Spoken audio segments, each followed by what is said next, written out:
Today, I want to talk a little bit about the planet Uranus, the nakshatra Krittika, and the current nakshatra that we are in, which is called Purva Ashad. So, I'll start first with Krittika, the nakshatra, which is the first part of Taurus. It actually is Aries 26 degrees to Taurus 10 degrees. During the year when the sun passes through the sky, it's usually between May 11 and May 25th. I'm going to be reading from this book called 27 Stars, 27 Gods by Krittika. He summarized the Puranas, which are the poetry that talks about the nakshatras and the importance of each of these sections of the sky as our planets pass through them. Originally, the nakshatras are to be looked at lunarly, so you can actually follow them every month as the moon passes through each of them. The moon should pass through a nakshatra pretty much almost every day or every other day. But I'm doing a lunar study of the nakshatras, which takes about 2 weeks for the sun to pass through each sign. And in this book, Krittika talks about there are different sorts of remedies and mantras and prayers that you can do, meditations to do, and places to go in nature. And the reason why I'm bringing this up is that I was meditating about the current nakshatra that we are in, which is called Purva Ashada. Now, Purva Ashada is Sagittarius 13 degrees to 26 degrees. And during the year, between December 29th to January 10th, which is where it's right now, the sun is there. The sun is in Purva Ashada.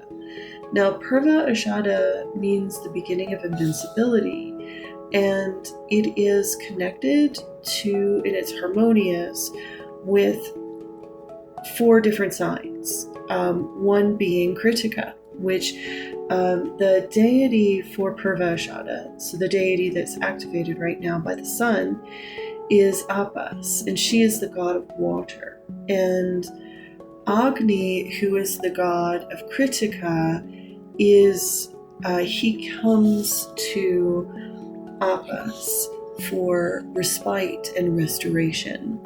So this is a really powerful time to figure out what Krittika is teaching all of us. Now, currently, between the years of 2023 to 2027, Uranus, the planet of liberation, which I think of Uranus as the planet of moksha, of pulling us out of the dross of our old selves into our new selves, that is going through all the signs of Krittika. And we are not going to be out of it until the middle of 2027. So we've got a good 2 more years of these lessons that Uranus is trying to provoke in us. And what's very interesting is if you look at what Krittika symbolizes, it's a very harsh sign. It's not a gentle sign. It's not about tenderness. The meaning of Krittika actually means a cutter or divider, and its symbol is sharp blades, and we get the word critical from it in the Sanskrit word Krittika. We get the word in English critical. So it's about being discerning and developing our own discernment, spiritually, mentally, physically. All of that. And Uranus is a planet of liberating us. It's liberating us from past curses. So another thing that's very interesting about Krittika is that it is very much connected to children, the plight and the danger of children. So children and their vulnerability to evil and how they are vulnerable to being preyed upon. And if we look at the themes that are happening right now, you can see that Uranus is bringing a lot of this to light. And I'm going to read this story that's in Victor Kara's book, and it's based upon the Mahabharata, the Ramayana, and the Puranas. So I don't know if I'm going to get through it in one video. If I don't, I'm just going to do a part 2. So if you end up in part 2, just know that this is part 1. And so once during a ritual, Agni saw the wives of the 7 sages, and he fell in love with all of them.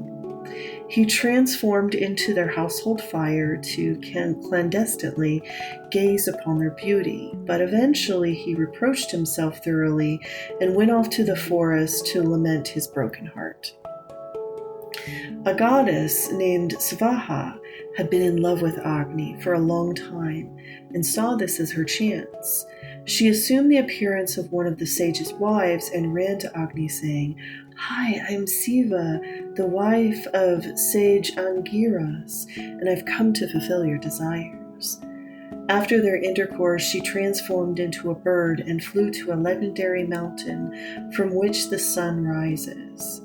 There she threw Agni's seed into a lake. Then she assumed the form of the wife of a different sage and repeated the whole process 5 more times, but she could not impersonate the 7th wife, who was Arundhati, due to the power of Arundhati's devotion to her husband Vasita. Meanwhile, an anti-god named Taraka rose to power and conquered all the gods on the strength of a benediction that only a 7-day-old child could kill him.